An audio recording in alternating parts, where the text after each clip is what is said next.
Hello, everybody. I'm Katrina. This is Sow and Tare. We do our weekly chat Monday nights, 6 p.m. Pacific time. So welcome, welcome.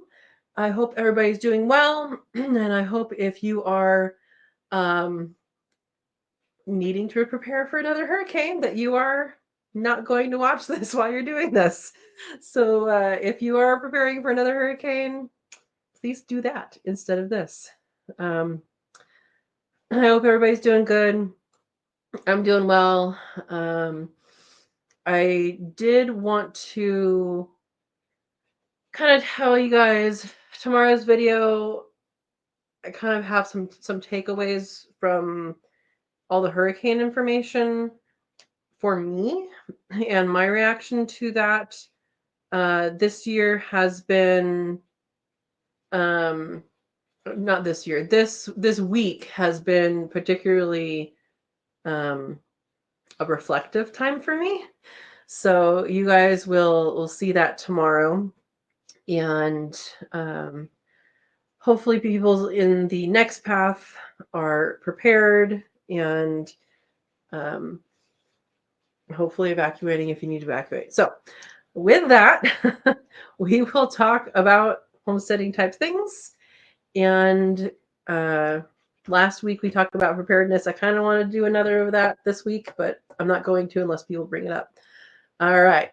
We have a subject in the middle of the live, pre-planned.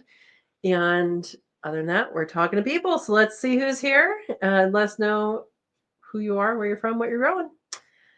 All right. Andy Rabbit's here. Hello. Hello, Andy Rabbit. Hope you're doing well. Welcome. PJ's here. Welcome, welcome.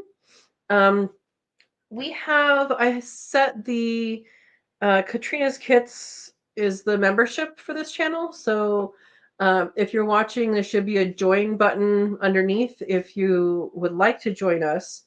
As you guys may or may not have read in the newsletter, which if you haven't done that, sign up on the website, which I will put in here, sowandtare.com. And you can get the newsletter. But we do a Cook With Me live every month. And I missed the past 2 months because things have been crazy with moving and with conferences and all that. So I owe you guys. So if you join now, you get extra.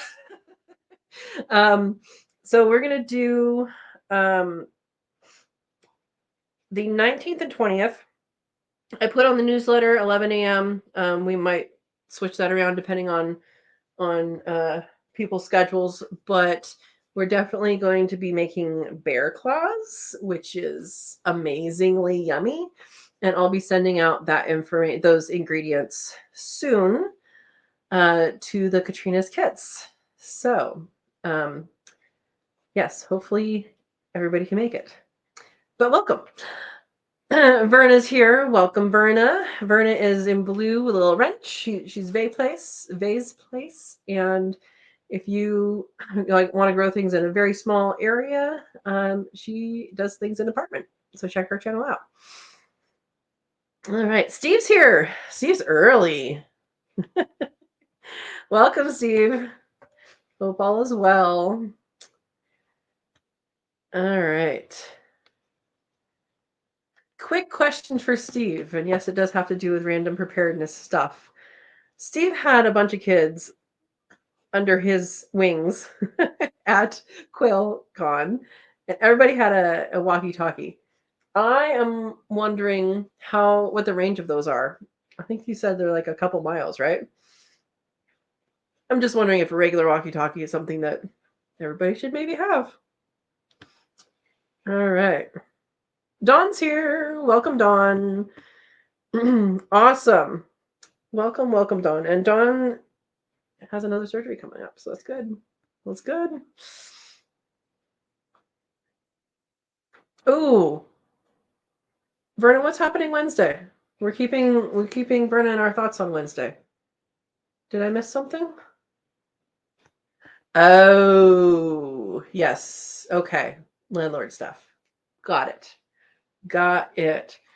Yes. You will be in our thoughts. Debbie's here. Hello, Debbie. She says hello.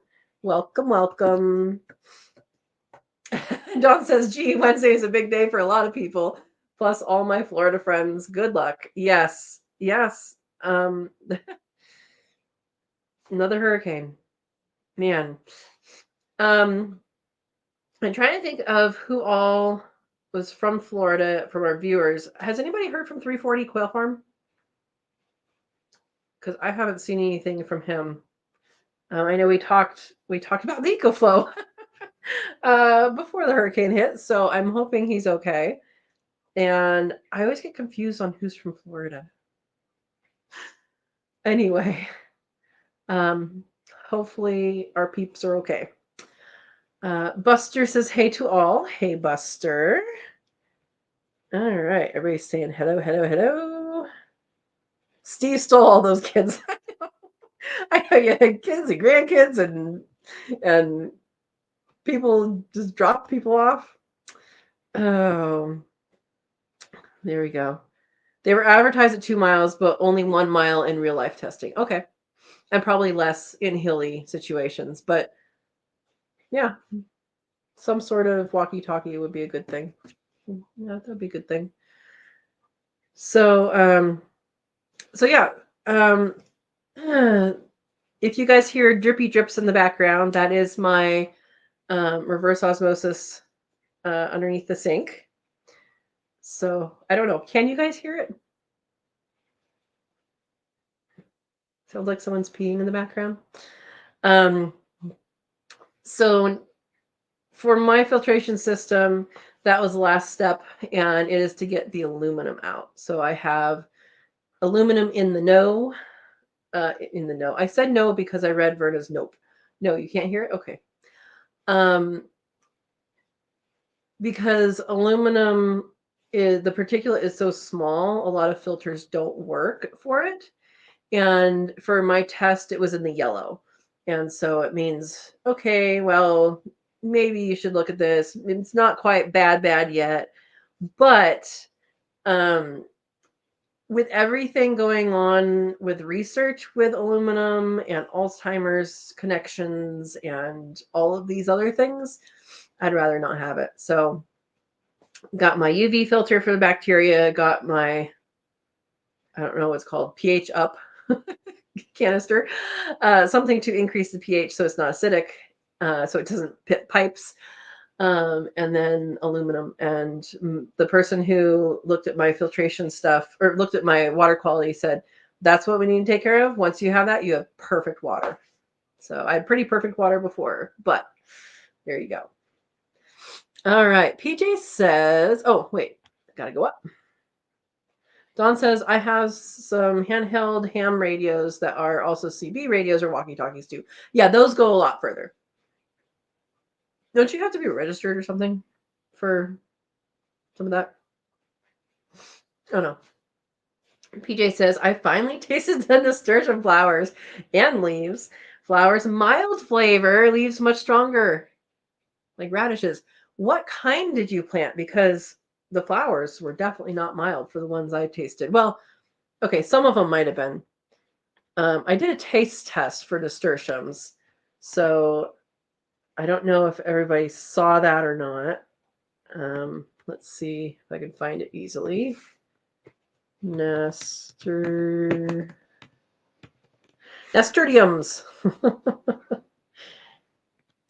And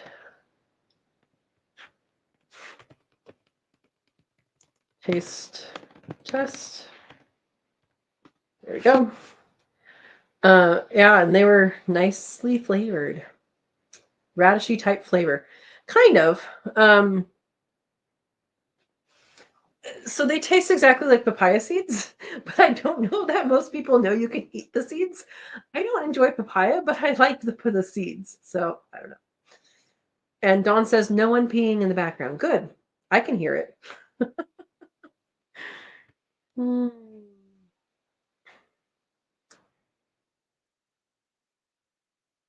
Oh.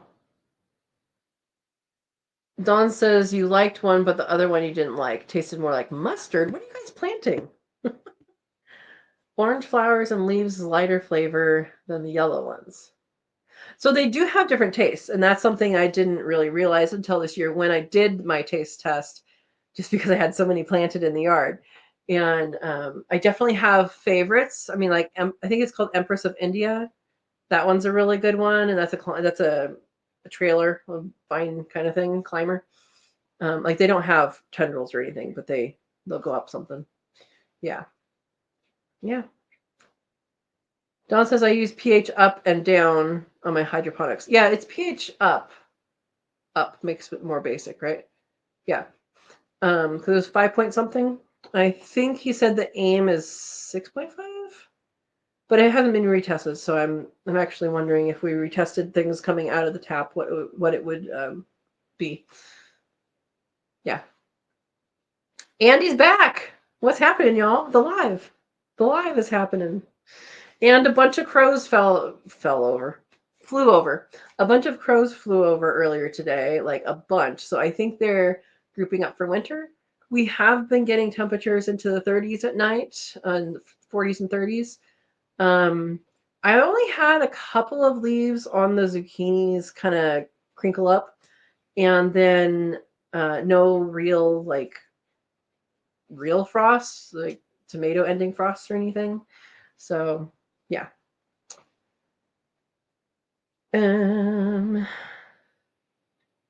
Debbie says, great. Water is important. Water is important. And one of the things I really want to do that actually the plumber said, was talking about, was to get a hand pump in my well. And I don't know if it can be in the well, because I did very mild YouTube University researching. I guess some of them you can have in the same hole in the well as your pump, but then there's some that do better by themselves, or I don't know if people just do it by themselves. But my well is only 7 feet deep, so if I were to do a hand pump, I could probably go into the same area, or maybe in a different area too. Anyway, I'm just thinking a hand pump would be good, in case electricity goes out, you have a way to get water. And then, yeah, it would probably have the bacteria in it, so you boil it. And if it's acidic and has too much aluminum, that's fine for a little bit. You'll be fine. So, yeah. But yeah, water is important. One of my other plans for the property, and I really, it's just gone past my mouth. It hasn't gone to anybody that can make it happen. I really want to dig a pond up higher on the hill, because it's a mountain basically, and then have that fill up, and then when it runs over, have that go into tanks down here, so it's gravity fed for fire protection. So that's what I really want to do, for fire protection, and then for nature. And I don't know, it may be irrigation water as well. I would have to make sure that I'm following all the rules and stuff. But a lot of the rules that I would expect to follow here, you don't have them here. But I know water is one of the things Oregon definitely pays attention to. So yeah. Oh, and license for ham. That, Dawn, that sounds like a children's book title. License for ham. That's good. Andy says, I was making sandwiches for my granddaughter's lunch tomorrow. Are you sure you were making sandwiches and not salads? Inside joke. Verna says the papaya seeds are great, dried then ground like pepper. Do they have the same flavor once they're dried like that, like the nasturtiums? No. Oh, Andy says my dad left to go home about an hour ago. Well, hopefully safe drive and everything goes well. Yeah. I already miss him. Dawn says my water is 8.5 and I have to take it to 6 as my main goal. Wow. Depending on what nutrients I'm mixing, it would require pH up or down. Yeah, mine is a 5 point something out of the ground. And yeah. Okay, I need to turn off my sound. Hang on. I should have done that before. There we go.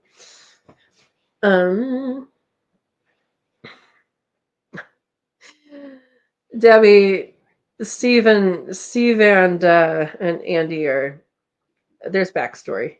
You might not know. North Pole. It's not the North Pole. It's not the North Pole.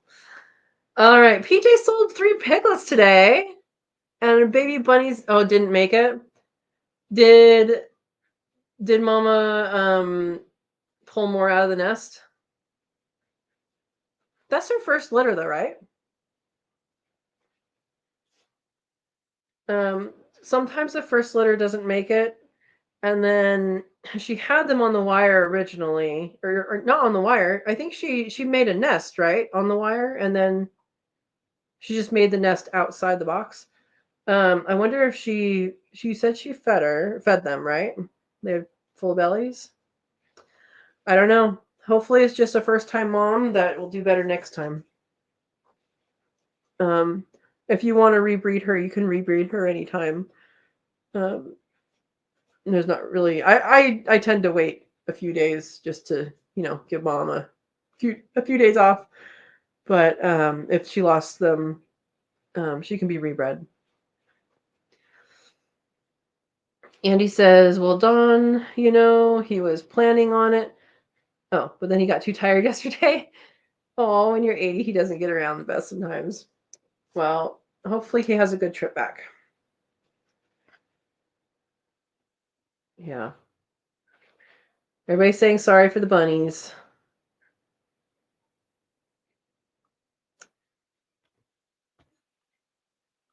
Oh, Andy says my dad came down for a few months visit last September. Yeah. And Debbie says the city water where I live makes me sick. I have to filter it. So I have a story. Let's talk about water. That was one of the options of things I was going to talk about. So maybe we'll just make that our topic.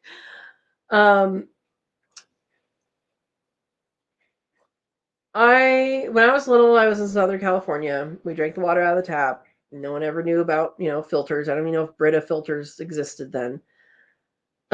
We moved to Oregon when I was very little, and that's where I say I'm from, because I grew up in Oregon. I grew up in Central Oregon, and we were on a community well. So it's a well, but we weren't the ones taking care of it. Somebody else was doing all that stuff. And for all intents and purposes, it just came out of the tap just like it did in a city. And we went back and visited, and I remember this. We went back and visited in Southern California and just, took a glass and put it under the tap, just like we always had. And it was like drinking pool water. So I don't know if they had started chlorinating to that extent after we left. Probably not. Or if it was like that before and I just had no clue.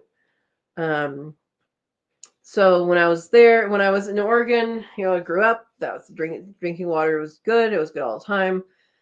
And then, when I went to school, it was okay. And then when I lived in Macomb, Illinois, Steve knows where that is, for a couple years, and we were on boil order like 5 times, I want to say. It was 5 or 6 times in 2 years that we were on boil order. And I had always said I would never pay for water because I just think, water's like air. Everybody needs it. Everybody uses it. You need it to live. And so for me, it just makes sense to, you're never going to pay for water. Now, when I heard about the first boil order, I'm like, okay, well, I'm going to, boil the heck out of things. And that's when I got a Brita filter. So I started that because it was unsafe to drink water. And the thing about a boil order is by the time you get it, it means there's already been a problem. It means you've already drank. You have already drank some water that was not, good for you potentially. So that kind of freaked me out a little bit. And, then there's another boil order. And it's not only that, but when I found out where the source of water was for Macomb, it was disgusting. It is a lake or a reservoir, something like that, and always had dead fish, always had like pond scum on the top, was not a healthy water body.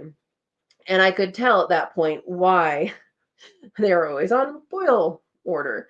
So that's when I started having a Brita filter, and then I kind of kept that for most of the time. Most of my adult life, I've had that. And then here, the water tasted wonderful out of the tap. And like when I went and visited, because well water can either be wonderful and delicious or terribly disgusting. And luckily, I have the wonderful, delicious kind. And I tasted it when I visited, when I checked out the house, and it tasted amazing. At that point, I didn't know that there were issues.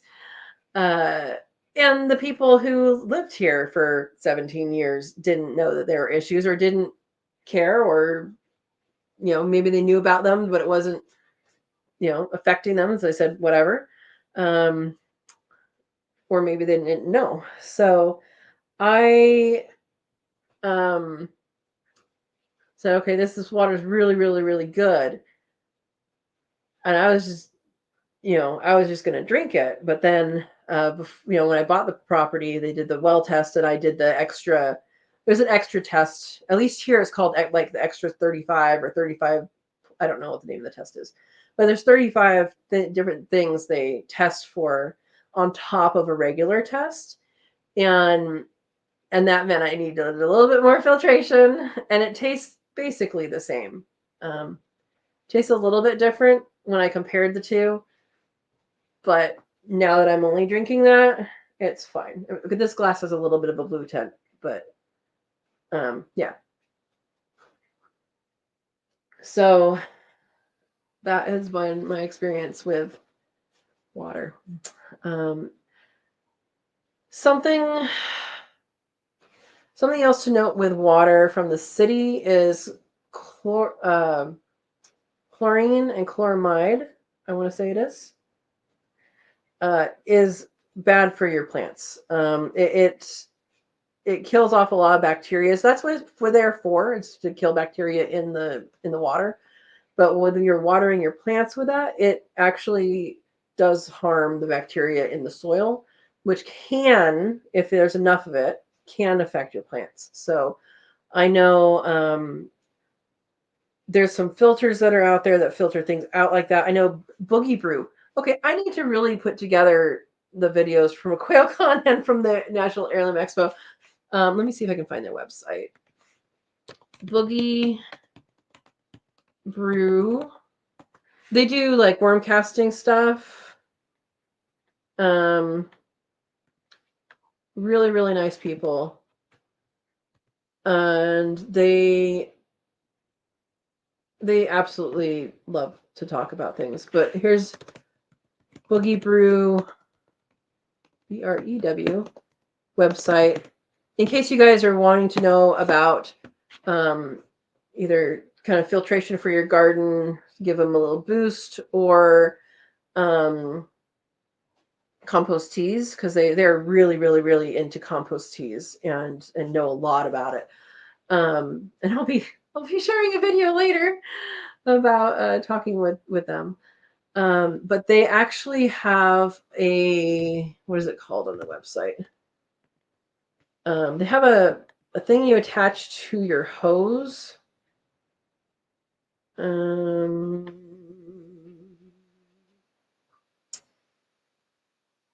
don't know. Maybe it's a water filter, I think. Yeah, so it's what did I click on? It is the Boogie Blue water filter, and that goes on. You basically put it onto a hose, and then it goes through, and then whatever you have on the other side of the hose takes care of a bunch of stuff. So having an inline filter like that for your plants, if you have high chlorine or high chloramide, I think I'm saying that right, and you're seeing effects, having that kind of filter would be a really good idea. There's other filters out there. I just don't know a whole lot about them.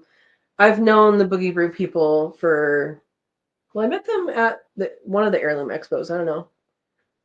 Been a few years. But yeah, enough about me. What about you? All right.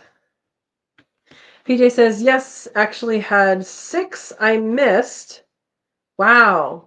One when I was counting them, it got in the 30s, thinking Mama didn't cover them up. Yeah. Yeah. So Mama covers them up. So we're talking about baby rabbits now. Mama covers them up. And I actually learned a lot when one of my breeders died in birth. So her name was Meatball, and she had lots and lots of babies. She had, I don't remember how many. I think she had, I want to say 8. It might have been more that I tried to care for, and all of them ended up dying within a week. Very hard to keep alive, baby rabbits. And I learned a lot watching the baby's behavior and trying to be Mama Rabbit. Ultimately, I think what happened with the ones I had, I think they didn't get enough fat. I was substituting the milk for kitten replacement milk, which I had heard is a good replacement. What I did not hear until it was kind of too late is people add whipping cream to that to increase the fat content. Goat's milk is what I've heard is even closer to that. So I actually have some powdered goat's milk unopened in my pantry, just in case. And it's for the rabbits, is just in case that happens again. I'll have a little bit more direction. And ironically enough, the teeny tiny town I'm in has that in the grocery store. I saw that. I'm like, well, I'm getting that. So there's a lot of things that can go wrong initially with baby bunnies. But what I did observe with them is I would cover them up, and then if they were too hot, they uncovered themselves. So they actually, I thought Mama was doing this up until the point that I had them and they had no Mama. I had the nest box in the house, and then like if they got too warm, they'd kind of kick off the covers, and if they got too cold, then they would burrow down in a little further. So they do have some way of controlling their temperature within that range, but I do know Mama definitely tucks them in more. So she tucks them in. So after I would handle them, not that Mama, different Mama, obviously. Mom would come and check on them and then kind of tuck them in. And also on nights that it got super cold, most of my does pull more fur. And they're like, okay, time for the down cover to come out. And that's what they do. So yeah, with it being a first time mom, hopefully she'll do better next time. Yeah. Yep. Oh, Dawn says, no, ham radio licenses are not easy to pass, at least for me. Okay. Just plain old peanut butter jelly sandwiches. Oh my gosh. Oh, peanut butter sandwiches. I added the jelly. Yeah, PJ says, thank you, learning experience. Now I know the blue bunny can breed. Yeah. Yep. Yeah, it is a good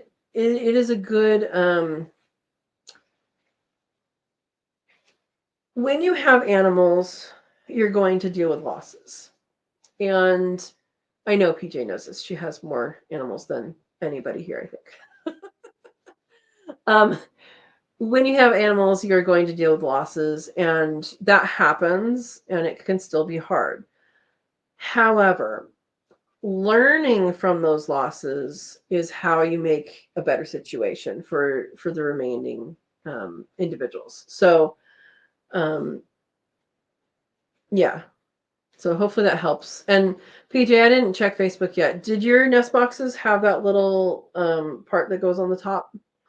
There. So nest boxes. Here's the open part. Here's the box.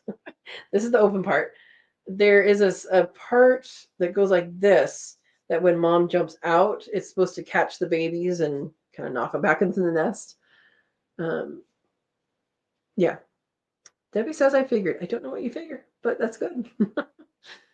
John says a lot of my hydroponics are good at 5.75 and to 6.5. So your water is not bad at all. Good. Good. Yeah, plants, I think, tend to like a little bit acidic.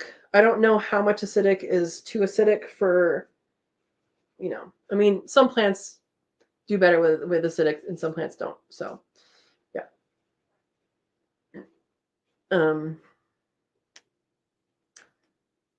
Steve wanted to steal my freeze dryer, and he says, oh my goodness. Steve already has one.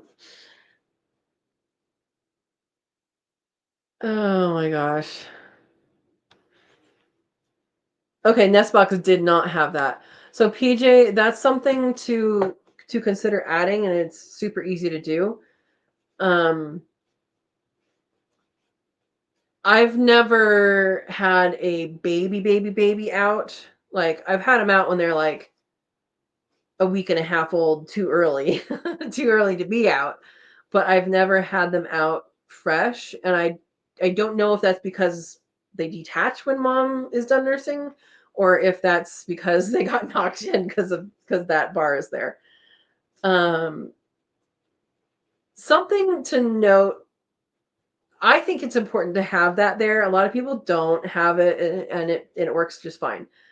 I've seen my rabbits nurse. I've seen them nurse several times. If you get their schedule going, like if you catch them nursing, they're going to be nursing the same time that next night. I've never caught them morning nursing, but I know they do it. I've only caught mostly only caught the evenings, but of course that's also when I'm out there. So when they nurse, they nurse and they stand up like this, and the babies are on their backs underneath them and underneath her. And so they're standing here, and while they're doing that, they are picking up the little poos, yum, yum, yum, little snack. What that does is it, one, cleans the nest box, two, anything the babies are picking up, mom's immune system, which is bigger and better, can produce appropriate things for them, which can be passed from the milk. So that is, I'm extrapolating knowledge I have from pronghorn to rabbits, just so you guys know where that's coming from. And so she's cleaning up the nest box while she's feeding them. And then when she's done, she's not like, okay, kids, time to detach. She literally will just turn around and jump out. And sometimes the babies are like, what's going on? What's going on? It's really kind of funny. And I mean, probably shocking for them every single time it happens, because, they don't have open eyes or anything. Yeah. Oh boy.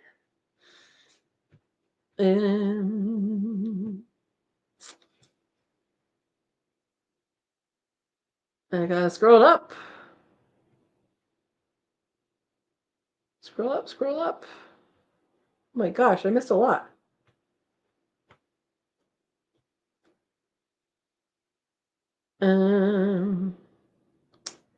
Okay, PJ says yes, nest outside box, full bellies when you check them daily. So something happened. It might have gotten too cold and she didn't pull extra fur. That could be it. Andy says her dad should get home Around 6 a.m. in the morning. Oh my gosh, she's going to drive straight through? You got her September 6th, right after QuailCon last year. Really enjoyed this year with him. Yeah. Oh, got here. I didn't realize you had the whole year with him. That is awesome. Yeah. You almost believe next visit he'll never go home? Hey, keep him with you. Keep him with you. Oh, PJ's leaving South Carolina or Thursday morning. What is in South Carolina? And hopefully you're going to be safe in your travels. Debbie says we have had boil orders before, not for a while lately. Probably because they're chlorinating the heck out of things. Yeah. Yeah, I agree with Verna. Be careful, PJ. Everybody's saying be careful.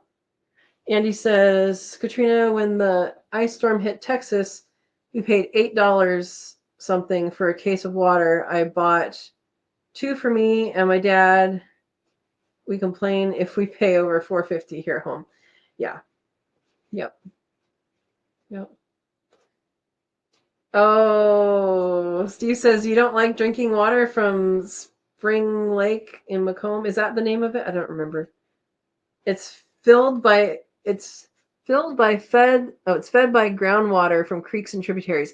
Yeah, and also has dead fish all over the place and scum, at least when I was there. I was there a long time ago though. Yeah. No, not when there's boil orders. Ugh. I mean, it was not too far north from there that they had radon issues and people could also light their water on fire. So where was that? Steve, do you remember where that is? You probably paid attention to that area more than I remember what was there. I just remember it being on the news that people could light the water coming out of the faucet on fire. And that was disturbing. No, you guys don't all try that. Oh. Debbie says, yes, it is. I use aquarium water conditioner for my plant water. Yep. Yes. So, Andy, it's a good point. It's reverse osmosis water. Minerals is taking out of the water. Yes, I have one that puts the minerals back in. So you're not missing out on that. In fact, I kind of want to do the test because I have very, very few minerals in my natural water, in my well water. So I wonder if I have more minerals coming out of the reverse osmosis now than I did. That's my suspicion. But yeah, I have the one that has the cartridges that it puts it back in. I don't remember what all it puts in. Calcium, magnesium. I don't remember what all it puts in, but it does put in the minerals. But yes, that is good to check because not all reverse osmosis things are created equal. And if the guy from Pure Water was here, he would be able to tell you all about it. Yeah. Oh, Andy knows Boogie Brew. How do you know them? They're California. Yeah. I know you meant RO water. You can also get water filters for RVs for a water hose. That makes sense. That makes a whole lot of sense, Andy. Yeah. Dawn says, I use aquarium drops. I use in hydroponics for chloramine and chloride. They are so cheap, and a bottle has lasted almost 4 years already. That's good.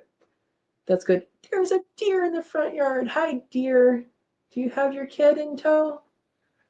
I'm wondering when the she's looking right at me. I'm wondering when. Oh, there's the kid. Kid has no spots at all. I'm wondering when they will go apart from their mothers.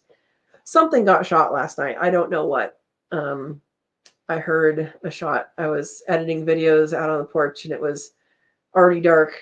So I don't know if there's a bear at someone's house or maybe they're hunting deer. I don't know. But sorry to interrupt myself there. Dawn says you can add salt back to the water, such as if you're going to drink distilled water, just toss some Himalayan salt into it. You could. Okay. Wow, that was an interesting chunk that I missed. It must have like went in after because I have the no nest box didn't have that part. Okay. Andy Rabbit says, "Oops, added jelly to the peanut butter sandwiches. They're pumpkin-shaped crustables. You use the little cookie cutter things? Oh my goodness."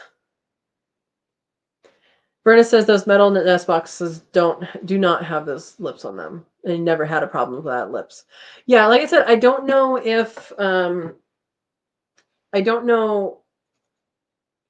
it's there and it's just there and it never needed to work, or if it's there and the reason why I haven't seen anybody outside the nest box too early is because it is working. So I don't know. Andy says I don't have lips on any nest boxes. A lot of them don't even have tops either. Yeah, I saw that. The ones that don't have tops confuse me a little bit. I understand that if you're in like a really, really hot area, you might want a little more airflow. But my mama rabbits like to sit on them. They like to sit up where the kids can't get them, especially once they're out, hopping around. They like to be up there. Yeah. Steve says, Mama Rabbit, like taking their plate before they are through. Yes, exactly. Exactly. She's a waitress that is on a small budget. Andy says, my favorite nest boxes are the plastic baskets that has holes in the sides from Dollar Tree. They don't chew on them? I would expect them to chew on them. Oh, that's right, PJ. Your son and Bruce are in South Carolina. Hopefully they didn't get hit too bad. Hopefully they're good. Is that what we're hearing? I'm skipping ahead to her comment. His parents came up for Nana's wedding this past weekend, so I'm going down by myself for vacation. So I'm assuming they're okay. And Vernon wants to know if you're bringing Bruce back home. Bruce is such a cutie. And hi, Bruce, if you're watching. Andy says he doesn't want to drive during the day, and he had eye surgery in the sun. Okay, the sun is strong on his eyes still. Yeah, no traffic in the middle of the night's good. As long as you miss the deer, you're fine. Right?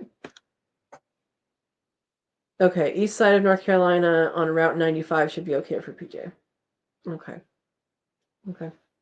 Potassium. Yeah, I'll have to see what it actually puts back in. I have the manual for it. Thanks, Don. Andy says, my dad has reverse osmosis water waste go into IBC tote and waters the trees with it. He has a drip and soaker hose hooked up. That is a really good idea. Mine actually goes into the same drain as the kitchen sink, which goes out to the ditch by the road. So it's watering stuff out there. Yeah. Steve says fawns stay with mother deer for about a year. All right. Cookie cutter things. Oh, he has the crimper too? You know, when I was a kid, we ate the crust on our sandwiches. I don't know what this phase is of kids not eating crust of their sandwiches. I guess it's always been a thing, but we were always made to eat them. In fact, I think we ate them first. I think we did, made it into a circle. Yeah. They don't chew on the baskets. Okay. A ghost shape.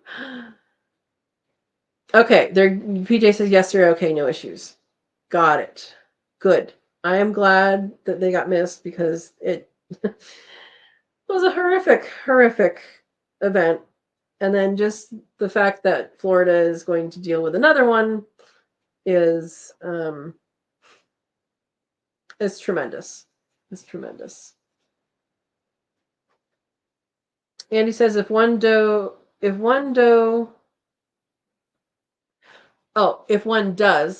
then she gets a wood one next time. But at just 125, I can toss them if need Yeah, that's true. That's true. Yeah, if they don't chew on it, that's fine. Don says American Waterworks, the U.S.'s largest supplier of drinking water, said its computer system was hacked. The New Jersey company provides drinking water to more than 14 million people across 14 states. How do they provide? I'm confused. So that's like bottled water? Is that what you're saying? It's bottled water? It's not like water purification places because that's localized. Hmm. Yeah, Dawn, I had to eat the crust no way out of it as a kid. Absolutely. And Andy's granddaughter wants the crust. She just ate the crust right after I made them. So what you need to do is partner up these kids, right? Rather eat the heels. Yeah, the heels. I have one of my neighbors in my old neighborhood. I made some sort of bread, and she came by and was talking, and she said, "Oh, can I have a piece?" Yeah, sure. It's cooling, but yeah, go ahead. And so she cut off a piece, and she's in her 70s. And she was, "Oh, can I have another piece?" I go, "Yeah, you can have another piece." So she cut off the other side, and she had to the two ends. It was really funny. I'm like, what just happened? Yeah, good people, good people. Oh man. Well, so what other water issues are people having, or would you like to talk about, or maybe other issues or other non-issues? Maybe something fun. Something fun. Mm. You guys like the outhouse I showed you? I think I showed you it before, actually. After I recorded it, I'm like, I think I've seen this before. But yeah, that was kind of funny. Debbie doesn't like the heels of bread. Oh my gosh. My goodness. Make bread comes out of them. Amy's here. Welcome, Amy. Good evening. Katrina now has endless bread? Why do I have endless bread? Because there's no ends on it? Yeah, that was a while ago. I don't have it now. But yeah, that is a good way to say it. Maybe that's something that should be a title in a recipe, endless bread. Yeah, yeah.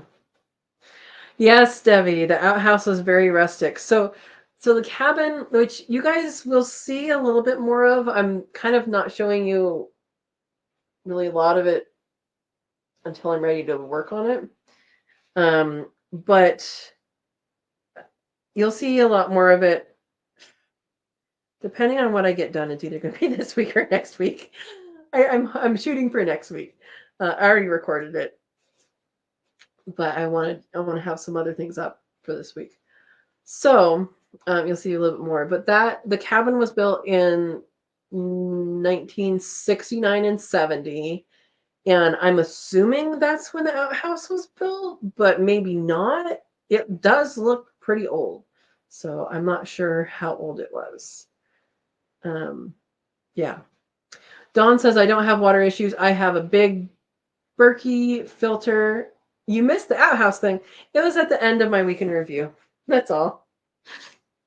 You'll see it again tomorrow if you watch tomorrow's video. Yeah. Andy says, my granddaughter would eat the crusts and leave the bread. And Dawn has two outhouses, one hooked on each side of the garage. Interesting. His and hers when this place was a church. That's right. I keep forgetting that your place was a church. Oh, man. You get big bathrooms then, huh? Oh, it sounds like a sourdough starter thing or perpetual bread. Yeah. Yeah, it does. But it could just be endless bread. Bread with no ends. Oh. I haven't written in a long time, but I am very, very, very slowly writing a cookbook, and that sounds like a good. I might steal your name, Amy. Amy says, we had a camper when I was little that had an outhouse, and I've helped build one. That's good.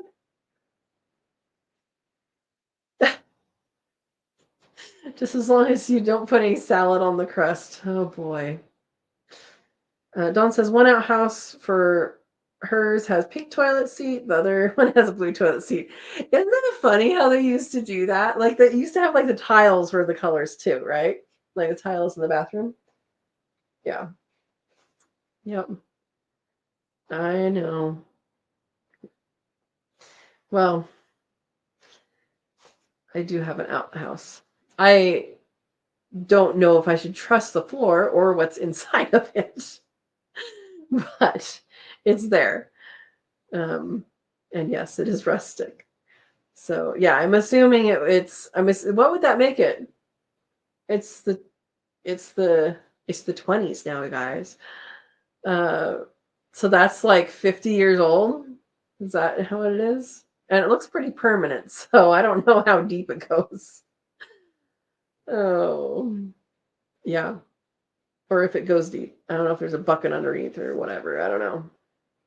I'm not planning on investigating anytime soon. Yeah. Dawn says, I think we have straw stored at the top of the outhouse toilet. I don't think there is a floor. I think they are dirt. Saw them 20 years ago. Oh, wow. Wow. Yeah. Well, hey, it's okay.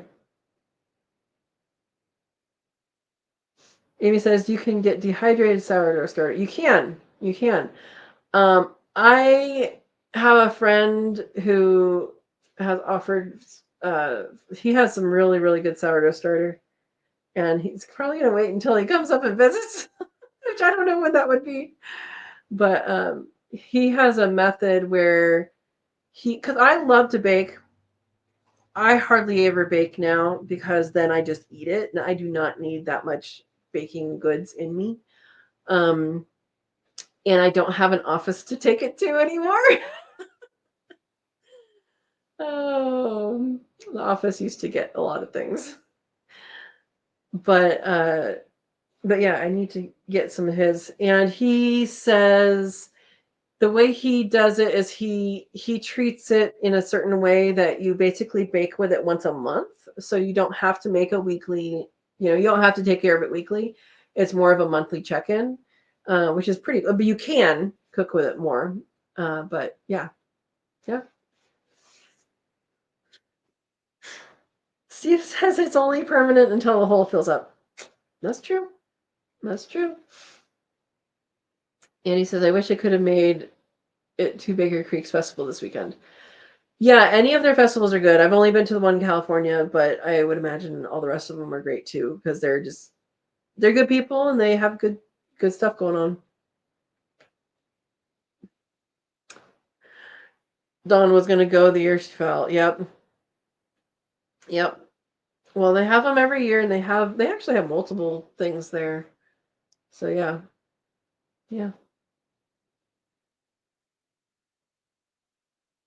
Andy says Amy did say it was dehydrated sourdough starter. Yeah. I can do that. Yeah. And just, so sourdough starter. For those who don't know, I did work for a little bit of time, a few months at Panera Bread.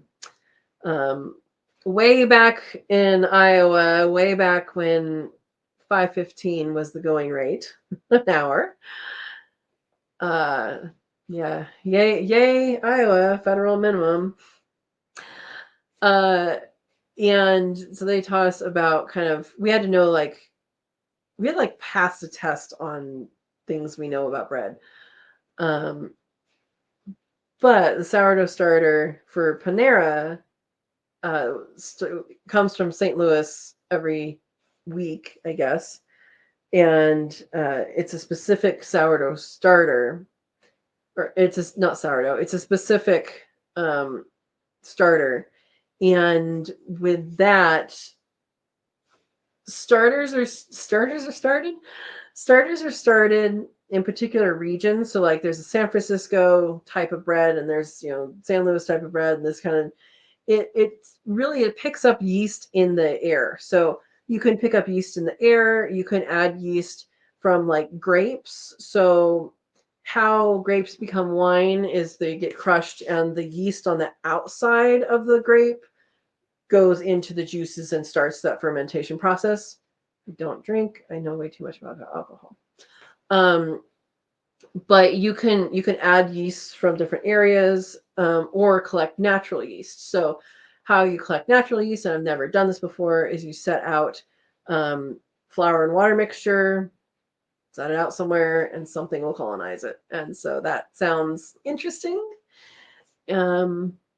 But yeah, that's how you get the different starts, and then people do feed it different things to get it to direct the flavor. Yeah. Oh,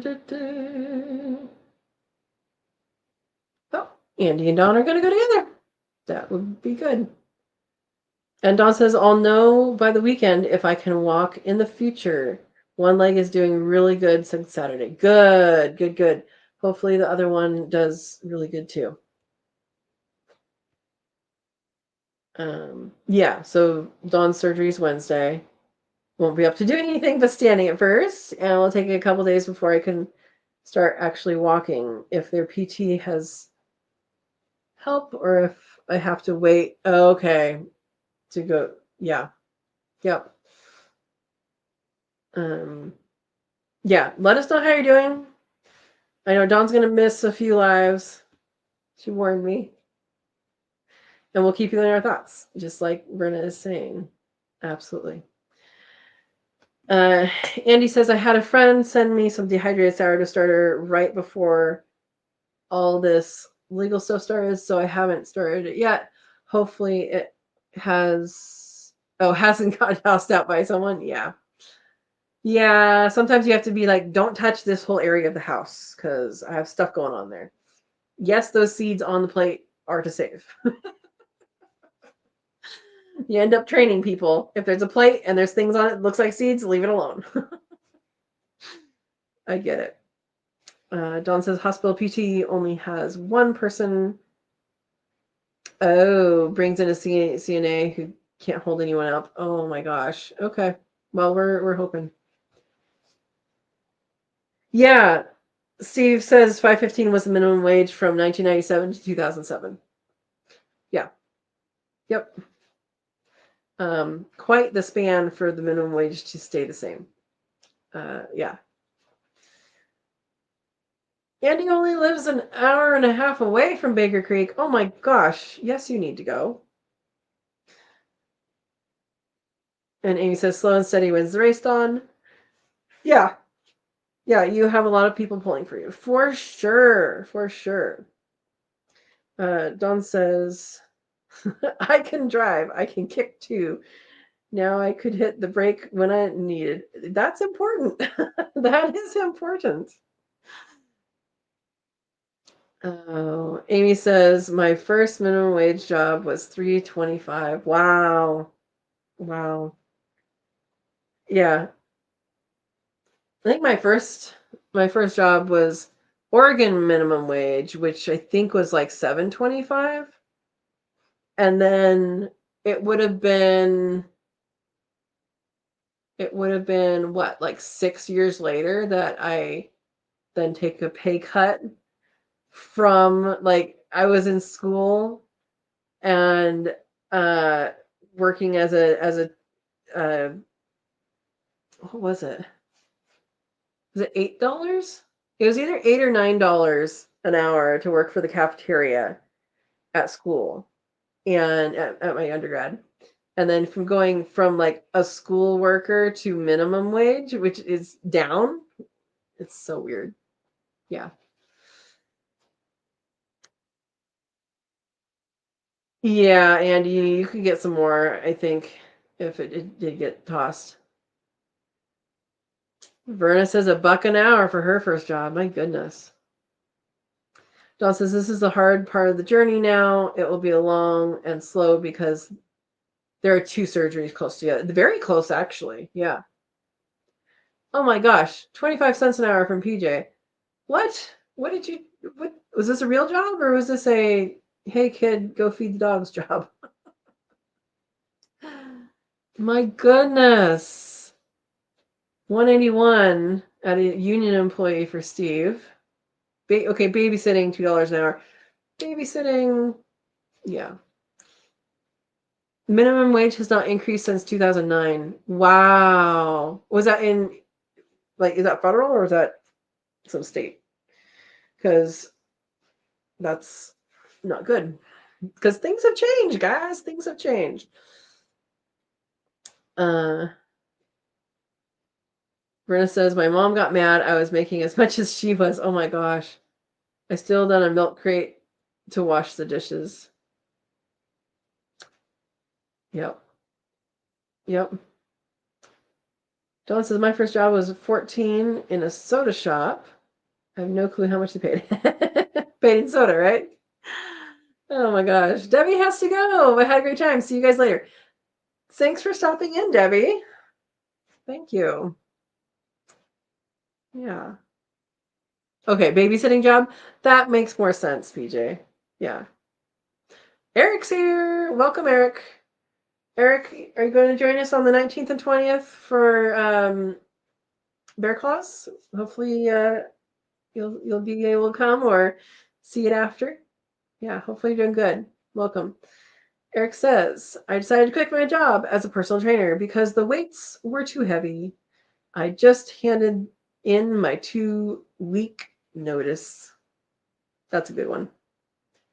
Oh, it's federal? Federal hasn't changed since 2009? Are you sure? Oh my goodness. My goodness. Eric says, my first job was an orange juice factory. I got canned, couldn't concentrate.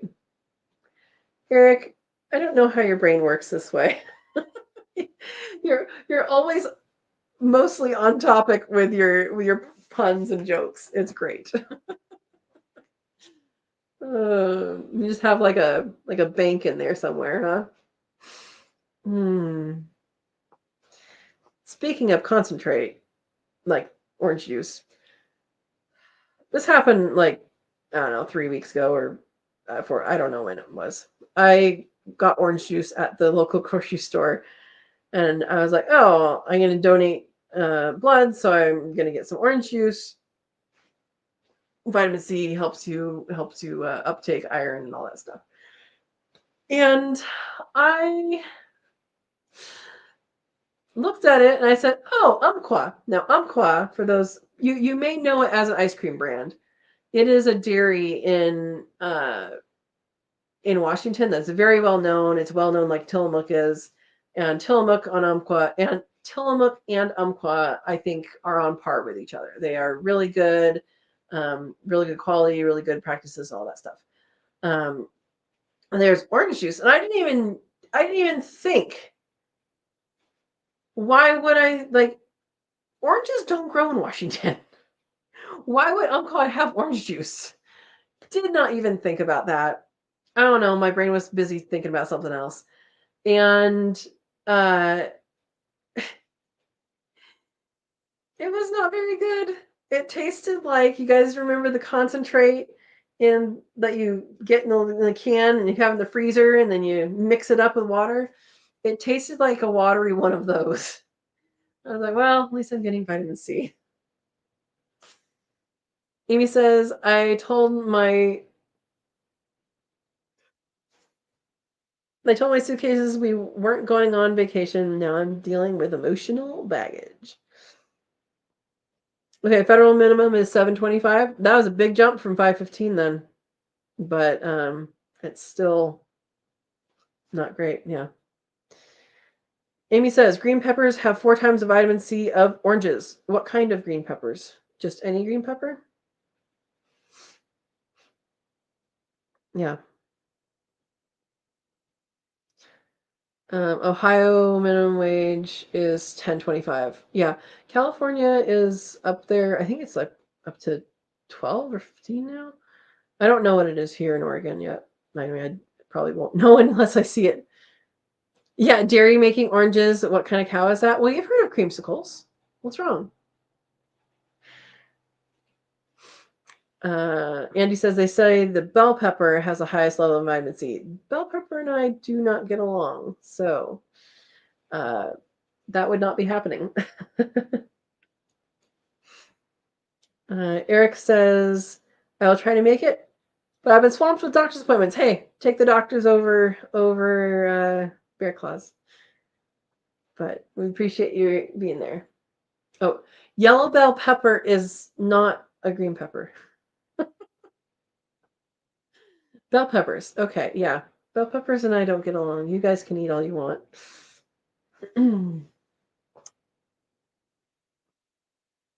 Eric says my mental health has been poor with my temper, and I need to control it better. You know what? That is a good thing to work on. Oh, and jokes help you distract yourself. Yeah. Yep. Hey, jokes are good. Jokes are good. Yeah. Oh, Steve says January 1, 2024 in California is 16 an hour. Yeah. Too bad that jump doesn't jump everybody up. I do know, because quite honestly, I was eating a lot more fast food type stuff before I moved here because I was so busy doing things I wasn't having time to cook. Bad excuse, true excuse, bad excuse. And the fast food down there, expensive. You might as well go to a restaurant. Yeah. And I think it's because of the wages going up. But yeah, it was like, whoa, what happened? Yeah. Don says, my parrot is addicted to bell peppers or sweet peppers. I have to limit him daily. Oh.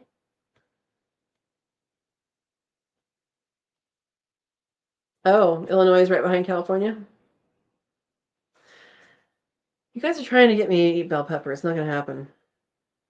I don't like it, and it doesn't like me.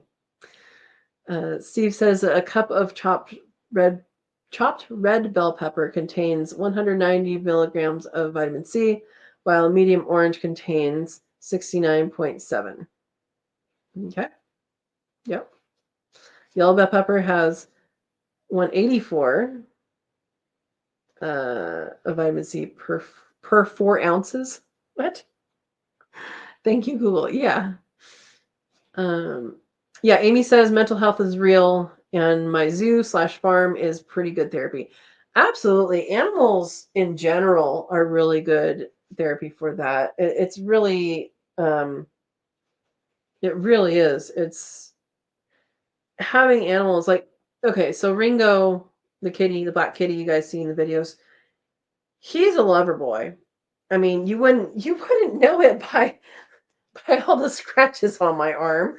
But those are biscuits he's trying to make on my arms and my chest and my shoulders.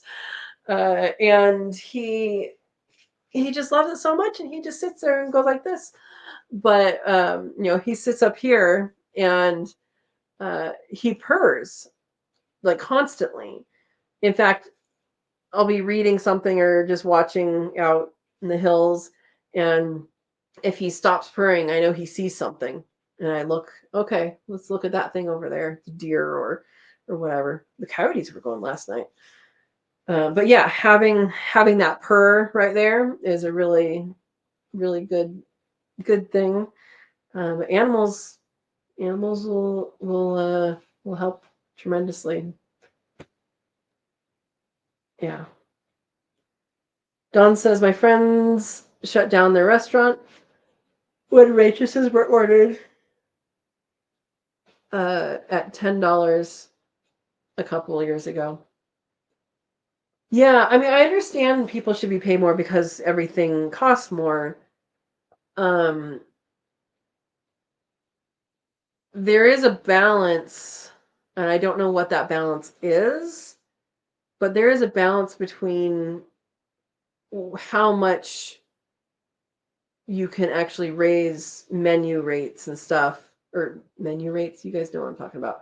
The prices on a menu until people will stop going there.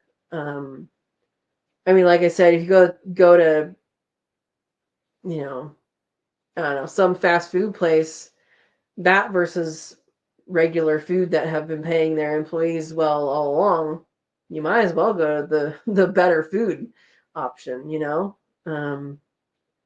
Yeah. Yeah. Andy says, I learned that about the yellow bell peppers being the highest when I had the guinea pigs. Okay. Oh, and Steve says minimum wage in Illinois is 14. Amy loves guinea pigs. Verna says, yeah, that is the bad part of not having my animals. I don't have the distraction. Having 2 more weeks of remodeling of Main Street. Is that what's going on? I know when we were there was like lights everywhere and things shut down. It was like, whoa. Remodeling. It's a street, guys.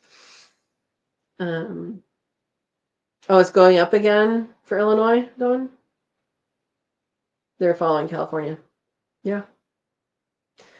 Well, I mean, like I said, I'm fine with people being paid more because, I mean, things cost more.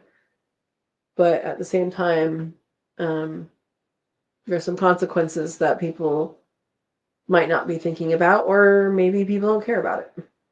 But there are some consequences. Amy says Granny Smith apple, spinach, yellow squash, and a bell pepper as a juice smoothie kind of thing. Okay. A little weird with the bell pepper in there. Just saying. You can hear it on some of the videos. The purring? Yeah, he has a motor. He has a motor for sure. Yeah. Oh, Don's cats never purred and bit people. That's sad. That's sad. Well, I thought I was doing well with Mama Kitty, and her not hissing at me after she took a swat at the food that was in my hand. But she hissed at me this afternoon. But maybe because I was late. I don't know. Amy says the chicken coop got a replacement solar door. We've been having an adjustment period the last 2 nights. No one's been making it in before curfew. You have to go back out, open the door, throw them in. Maybe set the time different. Steve says lost a dog, a pup to coyotes. Wow. Recently. That's sad. That is sad. I'm sorry. Don, I don't believe coyotes are horrible. The coyotes are coyotes. But, you know, they can be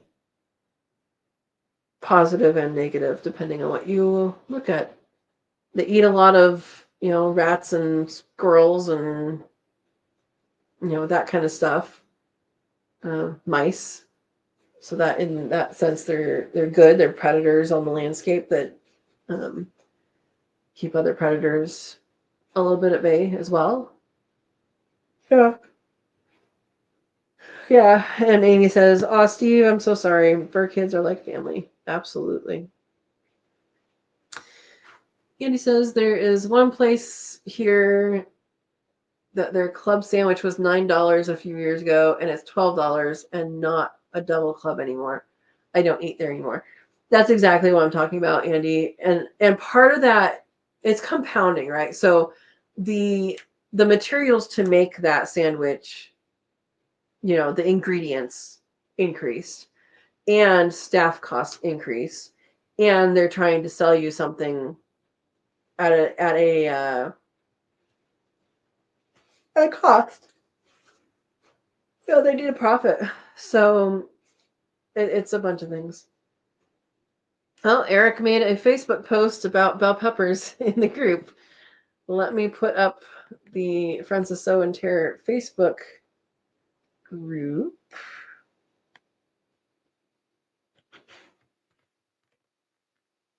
So people that might not know can join. If you join, make sure you answer all the questions. That way you know you're a person, not a robot. Steve says, I'm okay paying for people for a higher wage. However, higher wages means higher prices. So they go hand in hand. Exactly. Yep. And Don says, Illinois is going up to 20 over so many years. So each year it goes up so much. Okay, so they're not at 20 now. Yeah, I mean, so there's this, I don't know, historic thing that never happens. I don't know, in my life, it's never happened, where you're supposed to get a 3% raise every year. So that's the what do they call it? Increase of living. That's never been a thing anywhere I've been. Yeah. Dawn has to get going and work out. It's late and I hate to leave everyone. Have a good night. Dawn, have a wonderful night. Have a wonderful doctor visit, and hopefully your surgery goes well.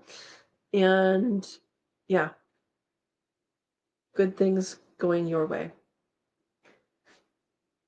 Verna's talking about Mama Cat. Hiss back at her. Sometimes that will make them stop, showing them you are the big cat. Yeah, I thought we stopped after she stopped for a couple days, and we'll see if it happens in the morning. But yeah, hissing back. Maybe.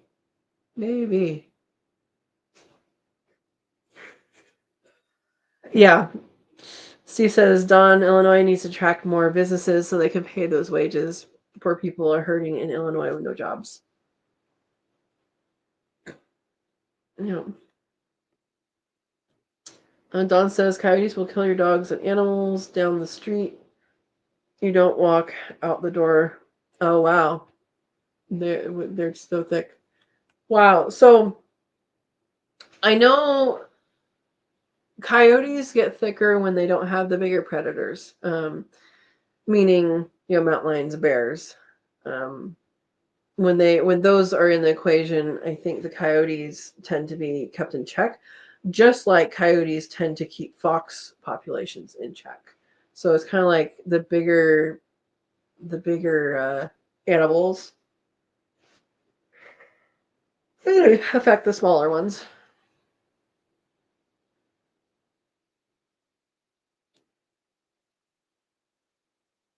Um,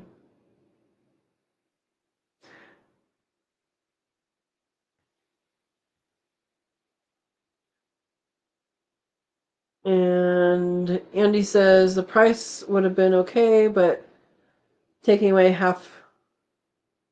What? Oh, taking away half the sandwich is a problem. Yeah, so if you increase, you're fine with increasing prices because you know the reason behind them. But yeah, cost of living increase. Yeah, no, exactly, Amy. Yeah. Verna says just like during the gold rushes, prices got outrageous. But I don't know what will bring the prices back down this time.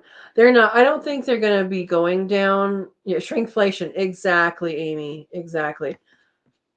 I don't anticipate most of that to go down. I think it's on an upward trend, and it's just the direction we're going. The dollar isn't worth a dollar anymore. I mean that's kind of like, I mean you're saving for retirement. They used to say certain amount was what you should aim for, and I think for a long time that was true. And then I think the trend was going like this, and then now it's going like this. And I think it's just going to keep going. And so, yeah. Yep. Andy says, Verna, the only thing that would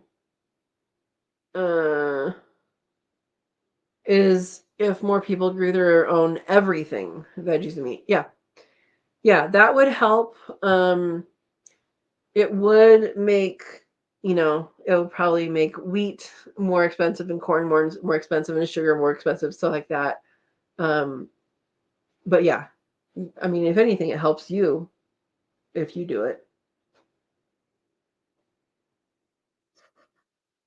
Amy says, has anyone tried sprouting lentils? I'm in the midst of sprouting and I don't know when to eat them. I believe Verna has. So many communities are working to stop growing things. Yeah, especially in cities, that can be a challenge. And I think there's a lot of plants that look like decorative plants that can be eaten. And I think you can do this a lot with spices and herbs, which are your most expensive of the plants that you buy. That's likely going to be the most expensive things. And you can probably get away with a lot of those as, things that look nice in your front yard if you live in one of those communities. But there are varieties of a lot of different things that can be hidden into a landscaped yard. Let's just say that. Yeah. Yeah, Steve says only predator coyotes have are people. Yeah. Yep. Andy says the worst part is the menu still says double decker. And I said, I don't know what that means. Yeah, I would say the younger generations don't know what a lot of things mean. I've run into that some places where something very obvious, people didn't know what it meant. Yeah.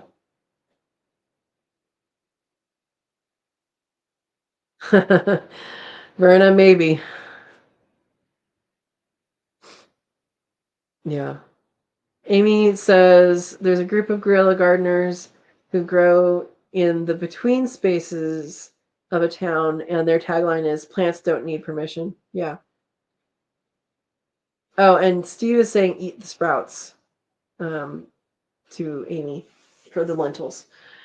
Yeah, I mean, that's guerrilla gardening is something that, I mean, honestly, there's a lot of plants people don't know what they are. Start with those ones. Fill in these areas. Ask people if you can garden at their house and, give them half the produce or whatever. Some people will say yes. Some people have a business doing that, as well. Yeah. Berta says, eat the lentils when they have first leaves, not the true leaves. Okay. Neurosis is real. The group is called the Vigilantes? The Vegilantes? Oh my goodness. Yeah, that's a creative way of feeding. Creative way of feeding yourself and your community. Yeah. Yeah. I have the opportunity here to learn more about a lot more plants that are here. And the more I'm looking, the more I find to eat. So I found some, I called them white currants in the video, but I think they're actually called blue currants. I don't know. It's a currant that's edible, that are good. And then red huckleberries. Didn't know that was a thing, but I saw that plant, and I saw what I thought was a flower. I still don't know if it was a flower or maybe the immature fruit. And so I was looking through some books, and I think that's what it was, is red huckleberry, which is interesting. So yeah, I'm more in here. I'm into foraging, and even here though, I can plant some things potentially in the woods, and it would grow. Like if huckleberries and Oregon grapes and all this stuff is growing in the wooded area, blueberries can grow in there. Some other kind of berry plants can grow in there. Whether they get eaten as soon as the deer and elk see them or not is a different thing. Yeah. Verna says borage and nasturtiums are the first things I'm going to plant. Already have the locations in mind. That's good.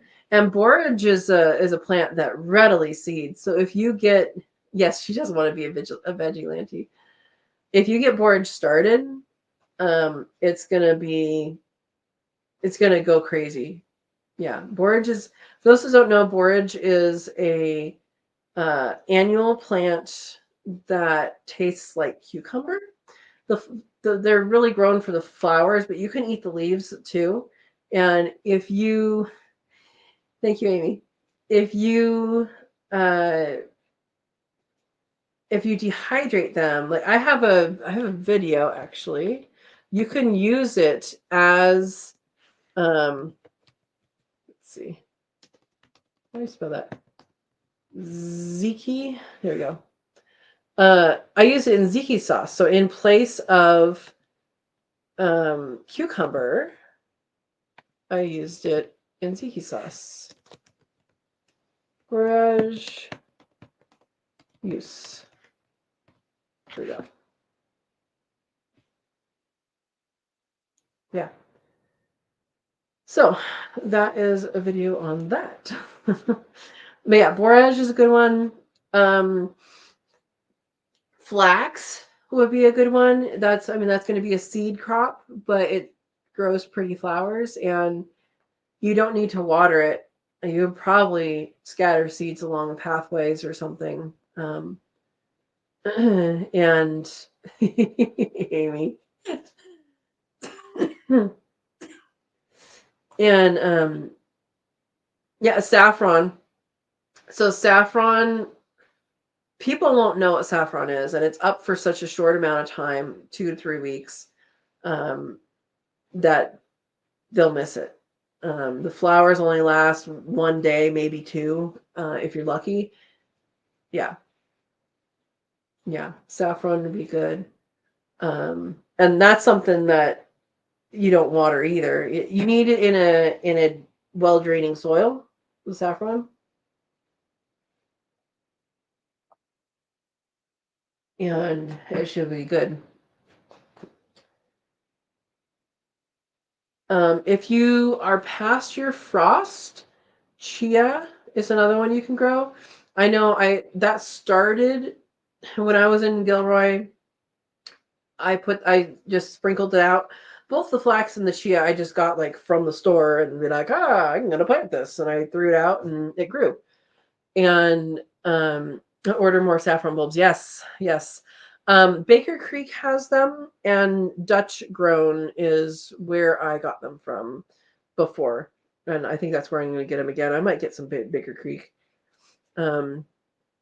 Support both businesses, but yeah, that's where I would go. But anyway, so the chia seeds grew, but then every time I tried it, they started to grow, and then the frost kills them. They are not frost hardy. Yeah. And Amy says flax is an awesome cover crop for the bees. And if you would like to make linen, that's where linen comes from. The stems of flax is where linen comes from. So linen, like linen tablecloths, linen napkins, that kind of linen is from the stem of a plant called flax. Yeah. Yeah. Baker Creek's out of saffron. I looked a while ago. They sent out an email about it, so they must have, got a bunch of them dug up and ready to send, and then they're gone now. Yeah. I was going to order some for next year. I was thinking about this year. I know I didn't dig it up. You looked yesterday? Okay. Steve says, so if I plant enough flax, I can get new bed sheets. Yes. Might take a while to grow and to make. That's what I wanted to see. So I actually planted my whole front yard in Gilroy and flax one year, and it was beautiful. And I pulled up all of them, and I had them saved for a very long time, and I ended up just putting them in the yard waste because I wasn't going to move them here. I hadn't done it, and I hadn't. It was way before I had a YouTube channel, so I had them in the garage for years, and I hadn't done it. But yeah. Anyway, I don't remember what I was talking about before I saw Steve's comment. But yeah. Flax is interesting. Flax is interesting. But yeah, saffron is a good one because you can grow that. If you're in a warmer climate, try growing black pepper.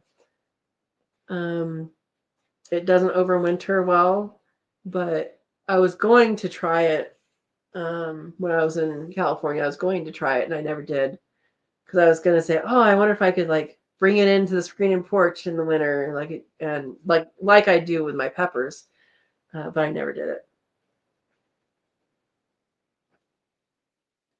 But yeah, if you grill a garden some of your spices, you'll know exactly where to go to get them. And a lot of people won't know what it is. But I do need to figure out what stuff is on the property. Oh, I need to make a correction. I made the correction in the text in the description of today's video that we can review. For some reason, I've been calling a tree yew, like a yew tree, and I know what it is. And for some reason, the wrong name was in my head. So it's the tree that when you fold the leaf, it doesn't have yew. Like yews have a needle, like a conifer. That's not what I have. But the leaves are like this, and if you fold the leaf in half and pull it apart, there's what we learned it as white stringy stuff. Apparently, that's what everybody calls it. And if it has that, it's a dogwood. So dogwood is what I was meaning to say instead of yew tree. Have no idea why I got those wrong. I think I might have said it in the cabin video too, but whatever. So yeah, it is not yew tree.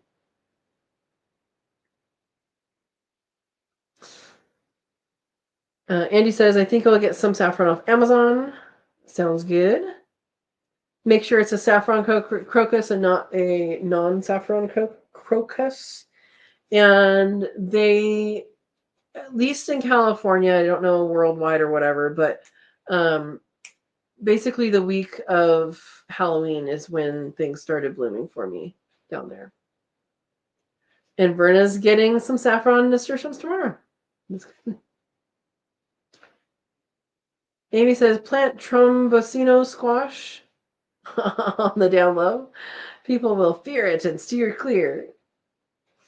Oh my gosh. That's a big squash. It's a big squash. Yeah. Yeah, Verna. Dogwood trees, you can eat the berries, mild tasting. I've never tasted them. They are starting to turn red. And yeah, that's the other thing is yew tree, the little berry is toxic. So yeah. Yeah, dogwood. I have to look up more about dogwood because it's something that I've never been like in close contact with. It's always been like that's what's in the Sierra. It's not in the Coast Range or whatever. But now I have some, and I'm seeing more of it now because it has those red fruits. I should actually check the one across the street and see if it has any because I thought that's what it was. I think I called it a yew then too. Goodness. Amy says it's comparable to a cushaw, but carrying a cushaw is like a sleepy toddler. Okay, Brenna says they are high in pectin, if I remember correctly. Yeah. From where are you getting your nasturtiums and saffron? Is what Andy is asking, Brenna. Eric says, how can you tell it's a dogwood tree from the bark?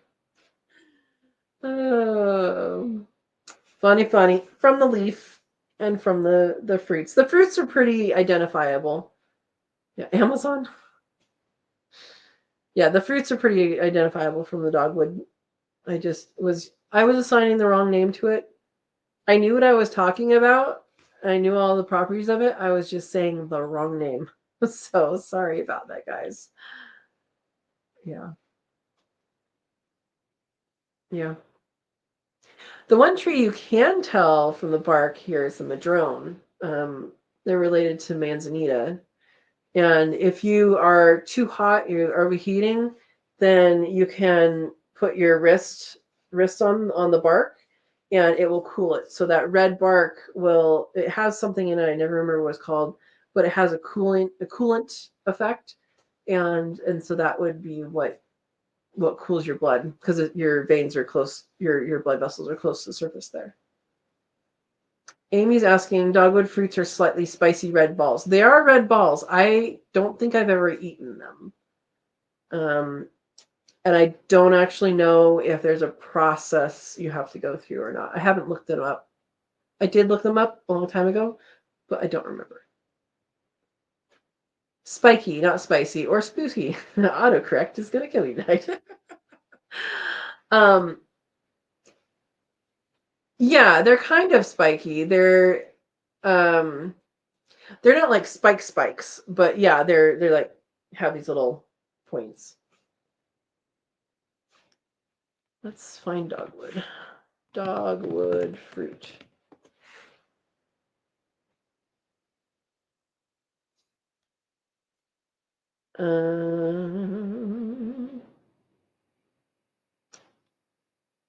Let's see. Let's go to images. Let me show you guys.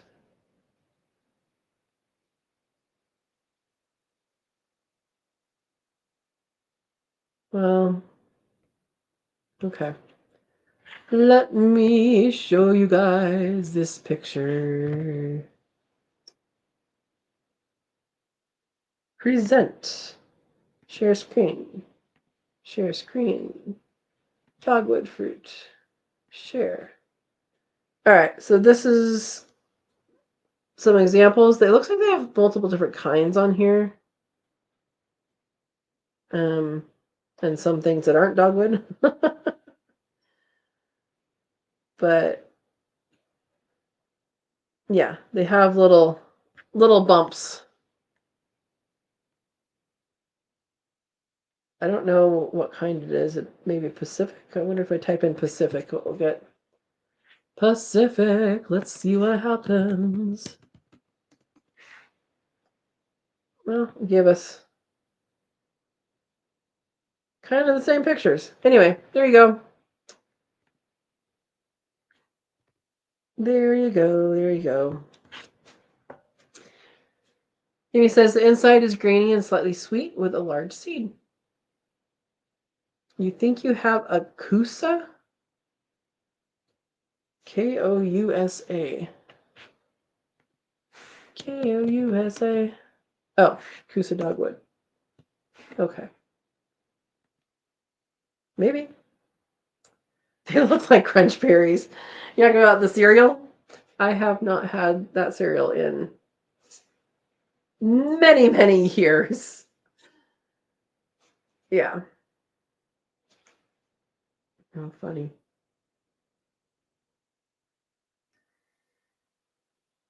Why can't people be more Pacific, like the ocean? Oh, Eric. Yeah. I have not been to the ocean since I've been here. And I know you can take back roads out there. And I don't remember how long it takes, but one of these days I'll do that. Yeah, one of these days I'll take a trip to the ocean. Maybe not in winter, maybe in summer. Amy, jokes about German sausage are the worst. What? You guys are all joking, huh? Verna says, no, the problem the headless horseman never has? Headaches. How do you know? We don't know where his head is. Oh, Eric, I think they're breaking out the competition here. I think you're still winning, though. Attending that hat convention in July? What? There's a hat convention? Oh my goodness, you guys. So the light is getting a whole lot less, a whole lot quicker. I know we are, what, not even a month away from daylight savings time again. I've just been noticing it the last couple of weeks. It's just been going by really, really, really quickly in the evening. And yeah. Andy says, if I fall asleep, good night.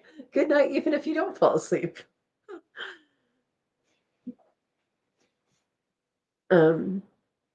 Yeah, so the nighttime has snuck up on me a few times. I will often feed the cats right after work and then wait and feed the rabbits a little bit later. And so I've been going up with a flashlight not locally, recently, and locally. Yeah.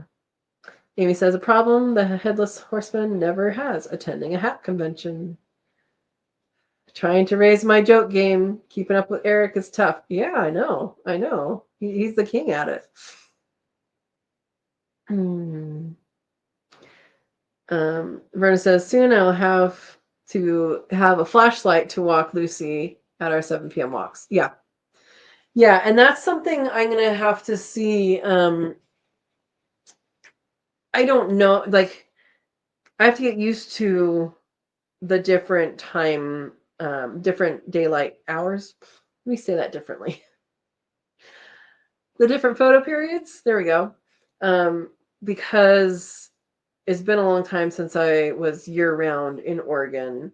And then this is even southern from where I grew up. So, yeah. Get a headlamp light. They're really nice, hands-free. I have a couple.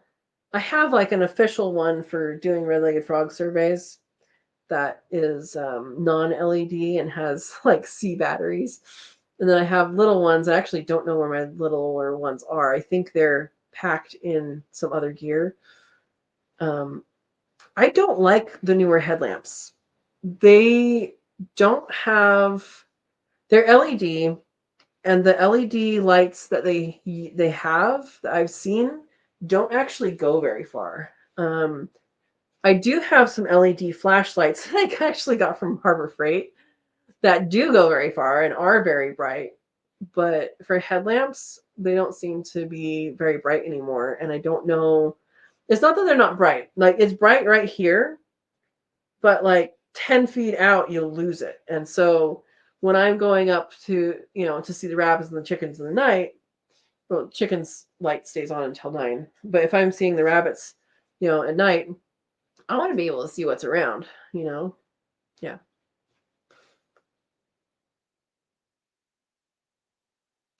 You have a couple and you haven't found them yet. Yeah, Verna, I'm in the same boat. But I'm not looking for them either. Like, I have a feeling I know where one of them is. It's the heavier one.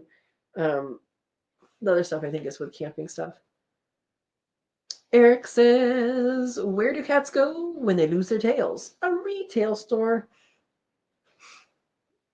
Amy says it's becoming increasingly difficult to get the ducks to go to the coop in these early dark evenings. My neighbors thinks I'm nuts repeating 20 times, all ducks go to bed, and herding and carrying them in. You know what?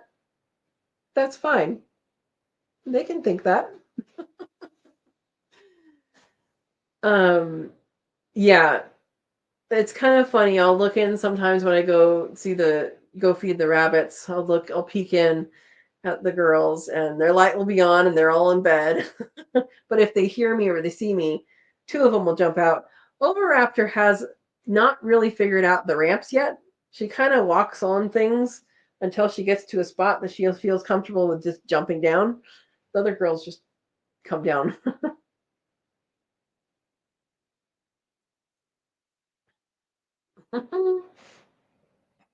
Verna.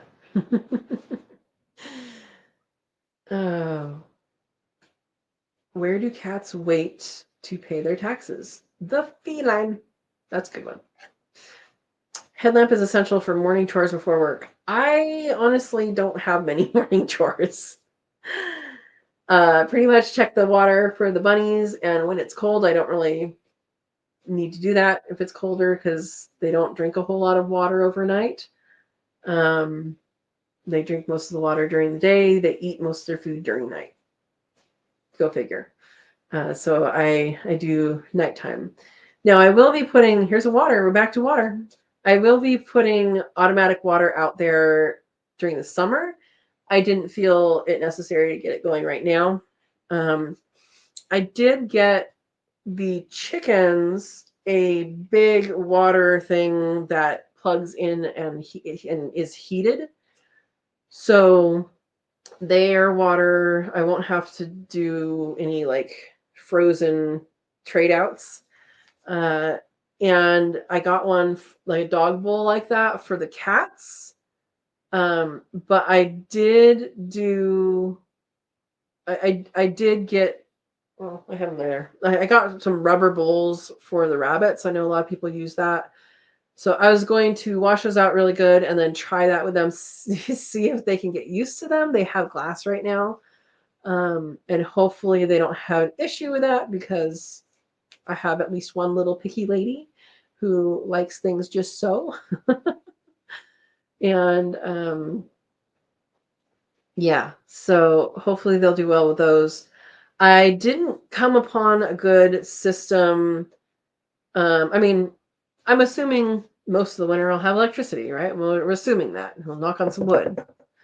And so I'm fine with those. And if it does, if I do lose electricity, I have other things I can use for those animals, and it'll be fine. But for the rabbits, I think in the morning when it does freeze, I'll do morning water and evening water, maybe midday water, depending on what the daytime temperatures are. Yeah. So that's something I'm planning on doing. And I was trying to think up a way to do winter water for rabbits. Now it's only supposed to get down to like 20, maybe 15 at the coldest here. Not tonight, but like kind of overall. But then I don't know how often it doesn't go above freezing during the day. And that's something I don't know. So anyway, I was trying to think of systems for that. I'll probably think of one later and put it into action if it works. Okay, let's see what I missed.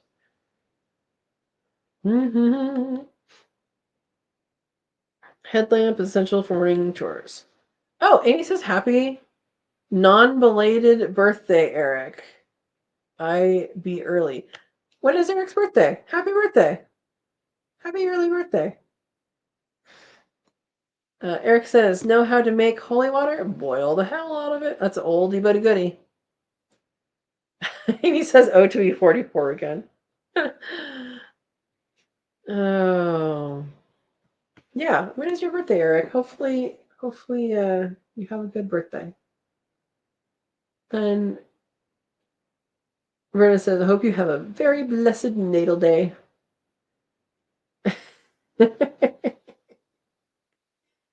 Oh, you didn't. So natal day, the day of birth, is what she's saying. Natal is birth, like your birthday is your natal day. Yeah. Well, everyone track me. It's my magnetic personality. Oh my gosh. October 10th.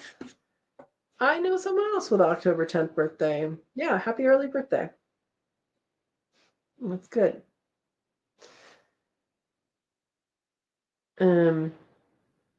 Yeah, so winter water is something I've been thinking about, and I think I have the chickens covered and I have the cats covered. And it's just the rabbits that I'm going to be going back and forth with stuff. But hopefully I won't have to do that a whole lot. Hopefully, only freezes that cold some of the time, not all of the time. And yeah, I would love to have a way to heat the or not heat, but have it not freeze the rabbit's water. And I'm still thinking about whether I'm going to, when I do put in the water system for the rabbits, whether I am going to put in the system that has like the little drinkers that I had before, the metal cup that, is the weight driven one, or if I'm going to do nipple waterers, because Ravioli in particular would dump hers on purpose. On purpose, little girl. She would dump hers, and like if she was irritated about something, she would tilt it so it would dump. If I didn't pet her first and last, then she would do that. So hopefully, because she knew I would reach into the hutch to fix it, and I would pet her when I was in there. So anyway, so I'm wondering if I should do that or if I should not do that. And I haven't decided yet. I believe I have more of the cups. I do not have the nipple waterers, and I also don't know how much they leak. So anyway, things to think about. If you guys know about this, let me know. Yeah. Eric says, if I told you a sheep could give birth to baby goats, I would just be kidding you. Myrna says, are you going to do some water catching systems? Yes. So right now, so my roof is, well, besides the wood part is pretty much off. There's a whole section of place where there's some plywood. So most of the roof actually is made with actual like wood. And then there's another where I guess they added on that back bedroom. And when they did that, they just like made a roof over the existing roof, which is interesting. And so that part has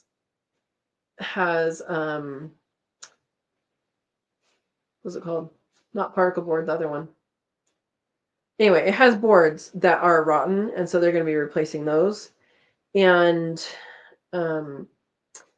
anyway, so they're going to take off the gutters. Some of the gutters I'm keeping, and I'm going to actually put gutters on the rabbit enclosures, and hopefully make that into a tank for a tank. It's not going to be a tank. It's going to be a tank for the chickens to drink out of later, and maybe the rabbits. I don't know. I don't know that I'll get enough vertical, to make it higher than the rabbits, to make it gravity fed, to do it with the rabbits. I also don't know how much water I'll actually get off those roofs.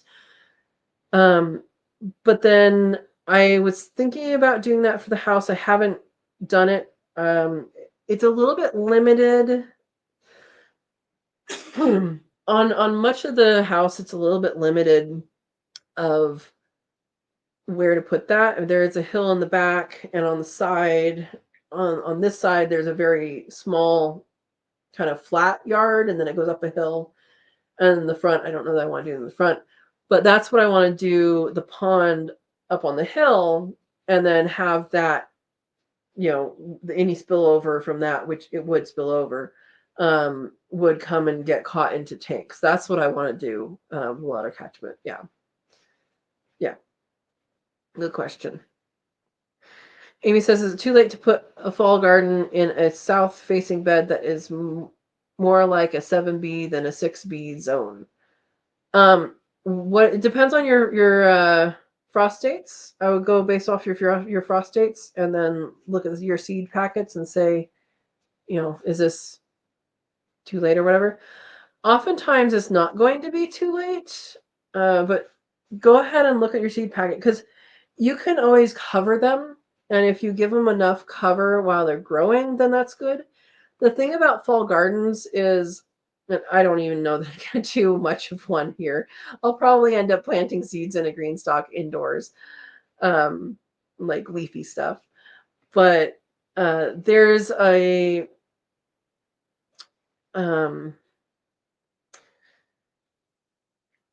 you want them to have enough heat to start to grow. And then over the winter period, you can keep them, late fall and into the winter period, you can keep them going if you cover them, but the growth is going to drop back dramatically.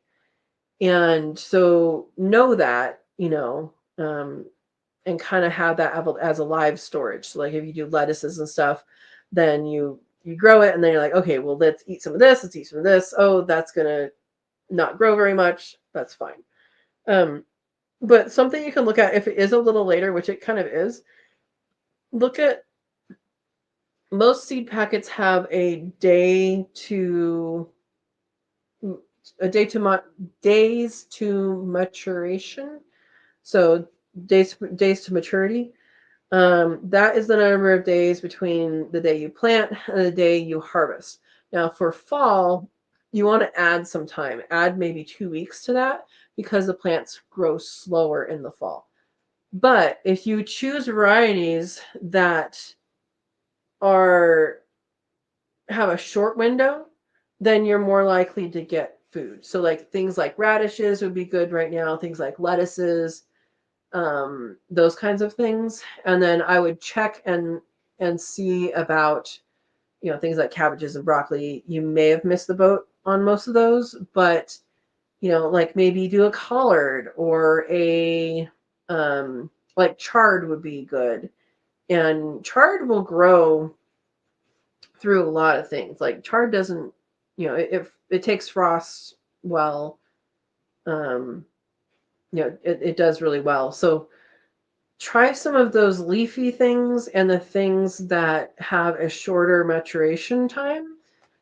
Yeah, that's my recommendation. And you can always try it. Try it and then know that you're going to be covering it up and stuff. Verna says, I don't think so, Amy. And Amy says, I could put up a cold frame. Yeah, that will help. That will help. Especially, Amy, if you put up a cold frame and if you put like compost along the outside of it on the edges, and that's active compost, then like if it's a big enough mass, then that will help to keep it a little bit warmer. Yeah. Eric says, why do wood carvings take so long? Because they have to be done whittle by whittle. Oh, and Amy has one. Amy's catching up, Eric. Did you hear about the angry windshield? It was tempered glass. Where did Cuz go? Oh, he probably fell asleep. Steve, are you sleeping? I know, it's late there, guys. Give him a break. Amy says, I planted about a jillion radish seeds today as cover cropping along with cereal rye and packer peas. I don't know what packer peas are. Are they just peas? That's good. I still have the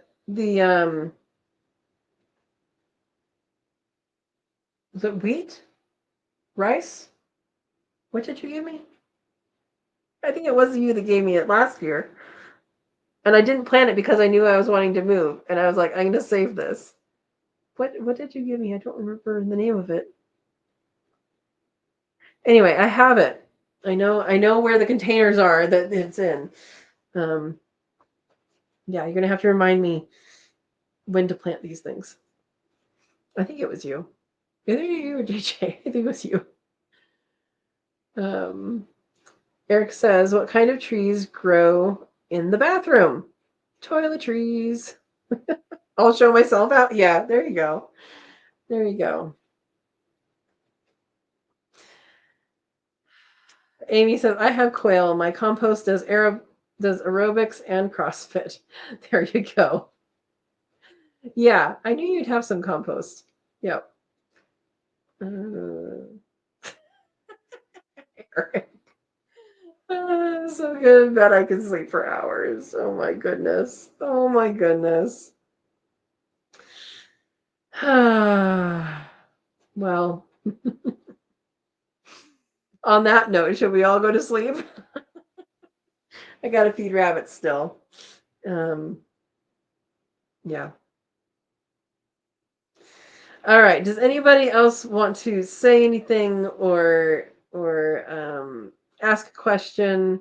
Is there anybody watching who has just been reading these comments and thinking, boy, we're a crazy bunch, that wants to say hello? Welcome. You're welcome to do so. Oh, Amy bows to Eric's humor. There you go. You in the night. And we're walking Lucy. All right, guys. Well, thank you guys for watching. Thank you guys for joining in, having conversation. We did actually talk about water. That was one of the couple issues, or not issues, topics I was going to bring up. Sometimes I have a couple things in my head, and then if the conversation goes that way, I'll go with it. Yeah, it's a collaboration. There we go. Versus everyone have a very blessed night.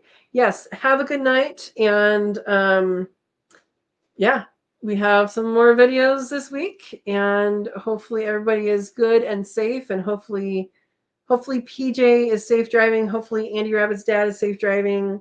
Hopefully Dawn has a wonderful surgery and results, and everybody else has a wonderful, wonderful week. And we will see you guys next week. And good night. Good night. Good night.